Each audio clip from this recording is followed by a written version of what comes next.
Good morning friends.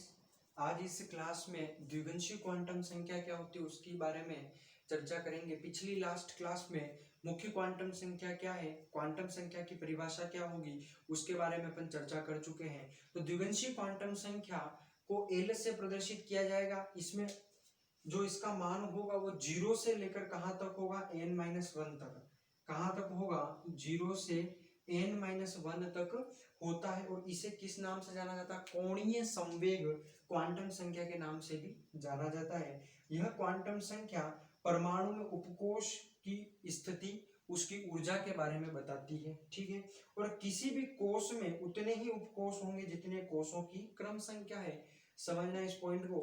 किसी भी कोष में, ये मान लीजिए क्या, ये KLMNO MN जो कोष है, अपन ने लास्ट क्लास में पढ़ा था कि ये कोष होते हैं। ये कोष देखो, K कोष कितने क्रम पर आ रहा है, एक क्रम पर। और क्या कह रहा है कि किसी भी कोष में उतने ही उपकोष होंगे, किसी भी कोष में उपकोष की संख्या या उतने ही उपकोष होंगे जितना कि कोषों का क्या है, क्रमांक है। जैसे K कोष का क्रमांक क्या होगा, यहाँ पर 1, तो उपकोष की संख्या कितनी होगी, 1। ठीक है। अब एक उपकोष की संख्या होगी तो इसका प्रतीक होगा 1s। ठीक है। उपकोष को के जो प्रतीक होंगे उनको SPD इस रूप में दर्शाया जाएगा। ठीक है। एल क्रमांक नंबर 2 पर आ रहा है तो उपकोष की संख्या कितनी होगी, 2। यानी एक तो ये है, ये तो क्या हो जाएगा, एक S होगा और एक P। तो 2 नंबर पर आ रहा है इसीलिए 2s और 2p हो जाएगा। ठीक है। 3 पर आ रहा है तो क्या हो जाएगा, 3s 3p और 3d। ठीक है। और 4 नंबर पर n आ रहा है तो क्या हो जाएगा, 4s 4p और 4d हो जाएगा। इस प्रकार ये बात आपको समझ में आ गई होगी कि जो कोष होगा उस कोष में उपकोष की संख्या उस कोष के क्रमांक के अनुसार होगी और उस उपकोष का प्रतीक कुछ इस प्रकार होगा। ठीक है।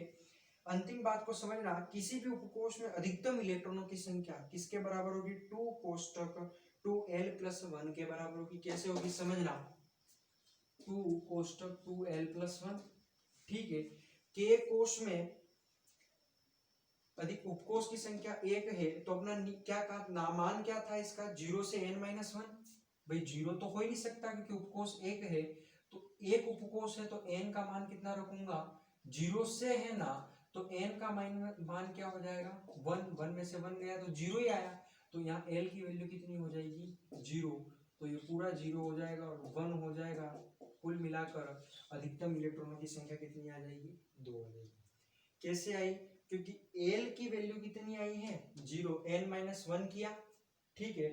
उपकोष की संख्या K के लिए 1 थी, 1 रख दिया और 1 में से 1 गया 0, ये L की वैल्यू आ गई। इस वैल्यू को यहाँ 2L यानी इस यहाँ L की जगह क्या कर दिया, पुटअप कर दिया, तो इसकी अधिकतम वैल्यू कितनी आ जाएगी, 2।